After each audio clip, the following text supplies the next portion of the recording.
So there was a graph released recently that shows a worrying trend among Gen Z. As you can see, young women are moving left, good, whilst young men are moving to the right, bad. Now there will be a couple of different reasons as to why, but I want to turn the discussion inwards actually and talk about whether those of us on the left have ignored men. And when I mean left, I mean progressives, which are left and liberals. Let's keep it broad.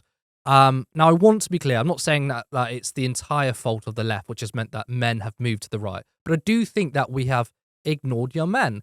And, what can we do that stops them from being persuaded by the likes of Andrew Tate? Now, there may be some who will be unhappy with this take, but this is a good faith discussion, which I think is important. I think there's a lack of positive male role models on the left, and it's not surprised that young men, especially insecure men, are sucked down the extreme misogynistic right-wing pipeline. Men and women are not innately different. We aren't born different. The patriarchal system molds men in a certain way, and of course women too.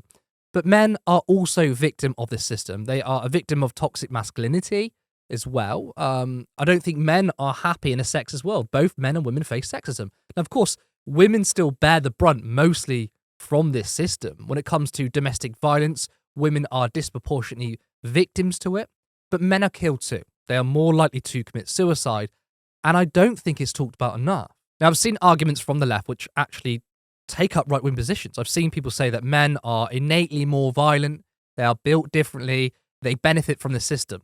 I disagree. I think men have been forced for a long time to act a certain way. We've been taught that supposedly being a real man is bottling up your emotions.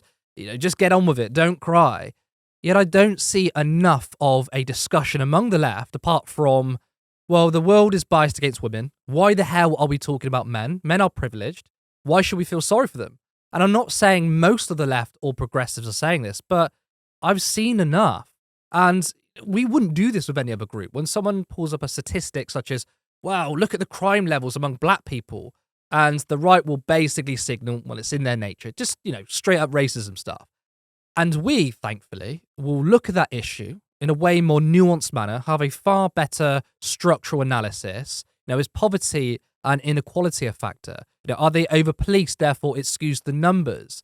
But I don't see the same rigorous, in-depth discussion when it comes to men, their behaviour, where they stand in the world, which is why I say it's kind of adopting a right-wing argument. Now, I'm aware of some of the counter-arguments to this, which are, fair enough. They're fair points. I've seen people say, well, women up until recently were not financially independent, have faced systemic sexism, were only in the last 50 years we've made real changes.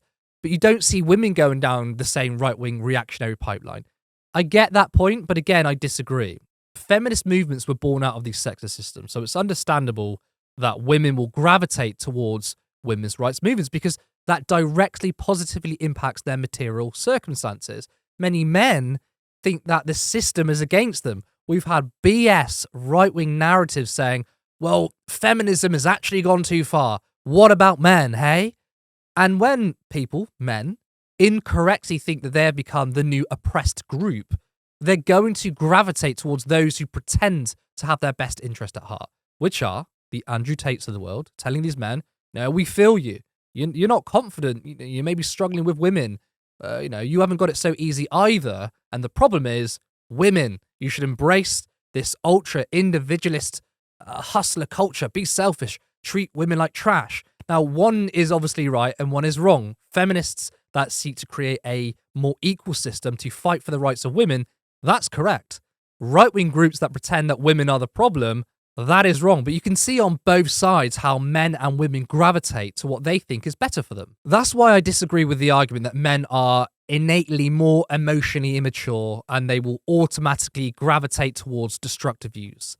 I just don't see enough progressive role models that teach young men to respect women enough. I think, especially social media, it still gets drowned out by right-wing voices. In fact, there has been a concerted effort by the right to seek out men who are struggling and so-called incels to recruit them to their cause. When I was younger, I'm talking 12, 13, starting to learn about relationships, thinking about the opposite sex, I was watching YouTube at the time and I never saw left-wing content that specifically spoke to young men. But there was endless streams of harmful right-wingers, psychos such as Carl Benjamin, His channel was called Sargon of Akkad at the time. So many YouTubers whose whole content was bashing the SJWs, which is social justice warriors, third wave feminism, etc.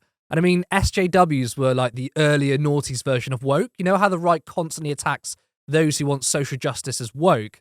Well, SJWs was the term back then.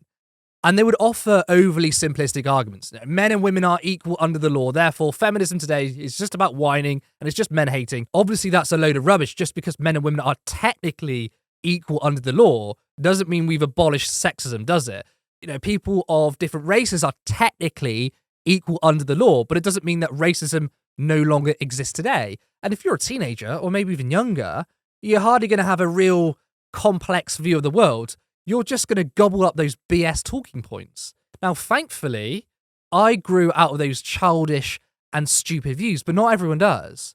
And I really think having more of these conversations within the left, we can get to these young people before the poison types do that seek to exploit. Now, some may counter this argument with the fact that, well, all genders use TikTok and social media, and there's a lot of this individualistic hustler content on TikTok. Again, so why is it only men that gravitate towards that? Does that not speak to the nature of men? Well, here's the thing. People like Andrew Tate, his main goal is to make money. He is a perfect byproduct of neoliberalism. Yeah, he's a massive sexist. Yes, he's an abhorrent person. I mean, the guy has been accused of sex trafficking, for God's sakes. So, of course, his misogyny isn't just a ploy. That is who he is. But I'd argue that making money is his number one priority and uses misogyny as a way to capture young men. He doesn't care about young men. I mean, he often berates them. He'll lean into ultra-conservative stereotypes of what a man is. And if you don't act that way, you're weak or you're gay. Like, really revolting stuff. And that, of course, perfectly plays into young, insecure men. We're all insecure. As we grow up, we're trying to find our feet. We're trying to find our identity. But that is why it's predominantly men who fall down that trap, because they are the ones targeted.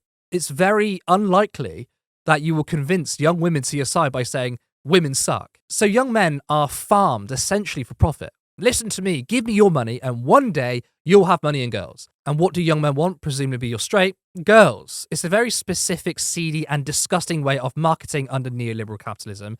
It's how sexism is not just a product of conservative ideology, but capitalism too. So I think we can empathize with young men. Obviously, that's before anyone starts showing harmful behaviors. I'm not at all suggesting that we excuse extreme misogyny. Definitely not.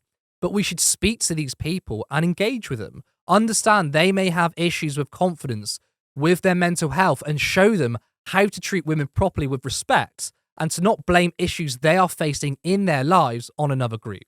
And I think to those who say, that is just men, that is just how they react when they're criticized, I think that's a very doomer attitude. That basically says, well, there's nothing we can do, why bother?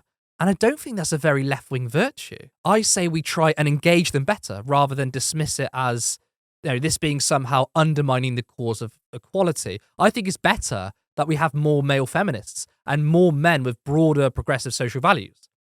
But what do you think? Am I right? Do we need to do better engaging young men? Or have I got this wrong and it's just making up excuses? Now, I don't usually do this type of content. Usually it's about electoral politics, but I thought this was an important topic. So please drop a comment below and let me know what you think. If you enjoyed this video, make sure you like and drop a comment. It's good for the algorithm and I'm interested in what you have to say. If you're not already subscribed, please do and hit the notification bell. You can also support this channel by becoming a member for 99p per month. And if you're feeling a little more generous, then you can support us on Patreon for £3 or £5 per month. This channel for a while has been uploading every single day, and it's quite a lot of work that is still voluntary and scheduled around my paid work. Currently, Turn Left makes around £20 a month, but I have so much ambition, expect in the future to see more variety in content, such as interviews and Vox Pops. But I want this to be a fully fledged media organisation where not only is this my full-time job, but to have multiple people working for Turn Left.